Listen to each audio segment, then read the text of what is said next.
चिराग पासवान ने एक बार फिर से नीतीश कुमार के ऊपर हमला बोल दिया है और कह दिया है कि बिहार में लॉ एंड ऑर्डर व्यवस्था जो है वो पूर्णतः ध्वस्त हो गया है। अब सोचिए, ये बात तेजस्वी यादव भी कहते आए हैं, लेकिन तेजस्वी यादव की बातों का उतना असर नहीं होगा जितना चिराग पासवान की बातों का होगा, क्योंकि तेजस्वी यादव विपक्ष में है और विपक्ष की भूमिका में रहने की वजह से उनकी बातों को इस तौर पर देखा जाएगा कि भाई साहब विपक्ष में है तो कुछ भी बोल रहे हैं। लेकिन चिराग पासवान ने ही जब अपने मुख्यमंत्री के ऊपर, अपने गृह मंत्री के ऊपर, अपने बिहार के पुलिस के ऊपर जो है सवाल खड़ा कर दिया है, तो यह सवाल वाकई बड़ा है और इस सवाल से सबसे ज्यादा बेचैन कोई होगा तो वो है नीतीश कुमार। अब देख लीजिए जिस तरीके से माहौल गरमाया है, कभी भी जो एनडीए गठबंधन है उसमें टूट पड़ सकता है, कभी भी चिराग और नीतीश कुमार का रास्ता अलग हो सकता है और इसके संदेश अभी से ही मिलने शुरू हो गए हैं। पूरी कहानी क्या है सब कुछ आपको विस्तार पूर्वक समझाएंगे, बताएंगे,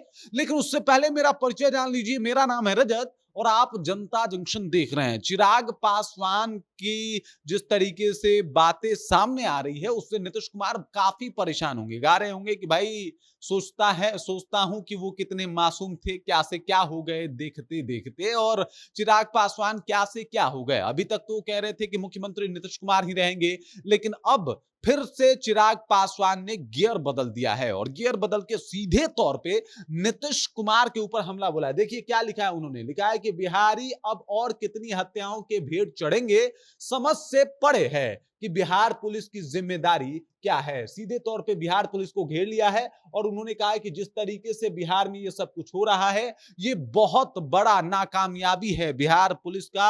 जिस तरीके से बिहार में ये सब हो रहा है इसके पीछे पूर्णतः सरकार जिम्मेदार है, सरकार को मजबूती से इसके ऊपर काम करना पड़ेगा। उन्होंने ये तक कह दिया कि पहले तो सुशासन का राज्य था, अब अचानक से इन लोगों के मनोबल कैसे बढ़ गए। अब चिराग पासवान के इस बयान और ट्वीट के बाद एक बार फिर से बिहार की सियासत गर्मा गई है, क्योंकि ये चिराग पासवान है, एनडीए के एक अभिन्न अंग है और एनडीए की सरकार ही बिहार में है। और ऐसे में जब चिराग पासवान अपने ही सरकार के ऊपर हमलावर है, इसका मतलब स्पष्ट है, साफ है कि नीतीश कुमार से चिराग पासवान की बन नहीं रही है। इसका मतलब स्पष्ट है कि चिराग पासवान पूरा माहौल बना रहे हैं। इससे पहले अगर कल की बात की जाए तो जेडीयू के कद्दावर मंत्री महेश्वर हजारी ने खुले तौर पे कह दिया था कि चिराग पासवान में दम है तो वो अकेले चुनाव लड़के दिखा दें, और ये बात चिराग पासवान को चुभा बहुत है। और चुभने का अंजाम और परिणाम देख लीजिए कि अब अपने ही नेताओं को जो है एकदम से टारगेट कर लिए हैं। अब नीतीश कुमार सोच रहे होंगे कि दादा रे अब इसका इलाज कैसे करें,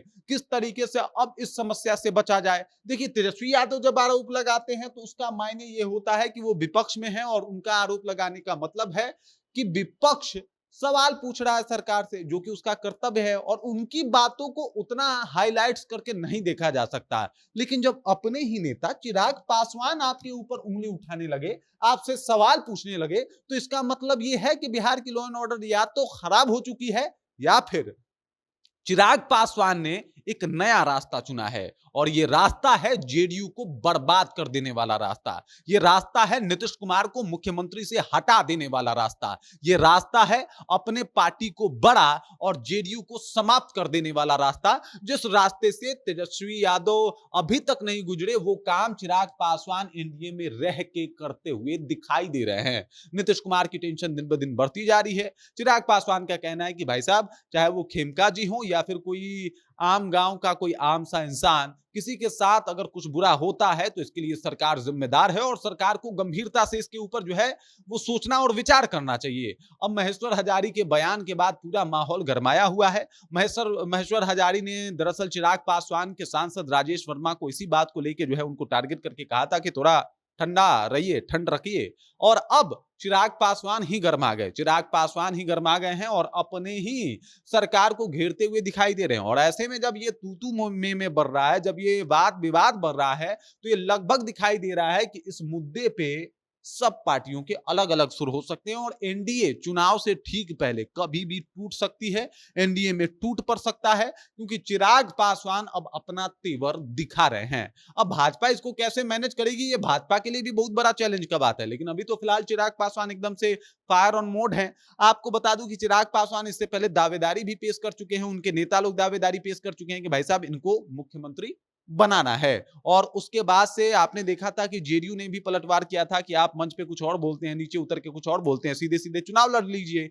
तो अब जो है सीधे सीधे चुनाव तो नहीं, लेकिन सीधे सीधे टारगेट कर रहे हैं अपने ही पार्टी के, अपने ही मतलब गठबंधन के सदस्य के लोगों को, अपने ही मुख्यमंत्री को। और इस तरीके से काफी ज्यादा समस्या जो है वो नीतीश कुमार के लिए बढ़ रही है, एनडीए गठबंधन के लिए बढ़ रही है। और ऐसे में एक बड़ा सवाल उभर के आता है कि क्या चुनाव से पहले एनडीए टूट के बिखर जाएगी और चिराग पासवान इसके कारक बनेंगे, या फिर जेडीयू सब कुछ संभालेगी, भाजपा सब कुछ संभालेगी? ये बहुत बड़ा सवाल है। अब नीतीश कुमार को घेरने वाले पहले तेजस्वी यादव थे, पहले कांग्रेस थी, पहले प्रशांत किशोर थे, अब उसमें एक और नाम शुमार हो गया है और वो है चिराग पासवान का। ऐसे में देखना ये होगा, काफी इंपॉर्टेंट और दिलचस्प है कि बिहार विधानसभा चुनाव काफी करीब है और चिराग का इस तरीके से बागी तेवर क्या गुल खिलाता है, या फिर बीजेपी सबको समझा के शांत कर देगी? आपको क्या लगता है? कमेंट करके अपना विचार हम तक पहुंचा दीजिए। बाकी आप देख रहे हैं जनता जंक्शन और मेरा नाम रजत है।